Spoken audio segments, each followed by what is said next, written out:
menggunakan berbagai cara dalam menyajikan informasi seperti ceramah, diskusi, dan teknik pengajuan pertanyaan.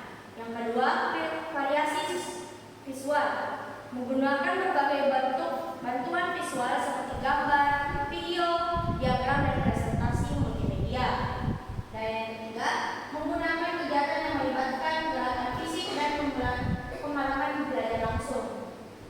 Nah, dan yang terakhir, manfaat keterampilan menggunakan variasi.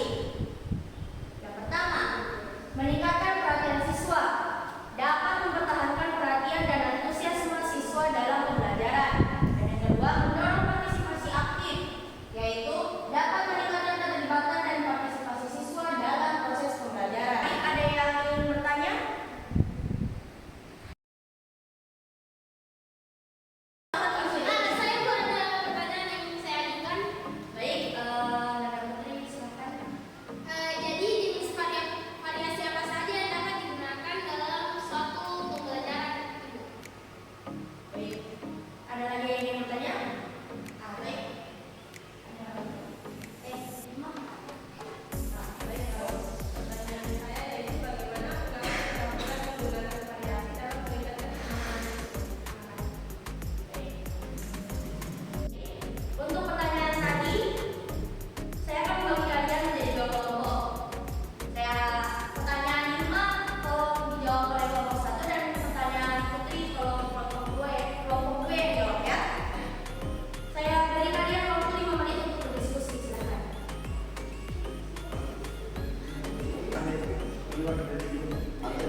Baik, karena kuis telah selesai, saya akan memberikan tugas yang akan kalian kerjakan dan dikumpulkan minggu depan.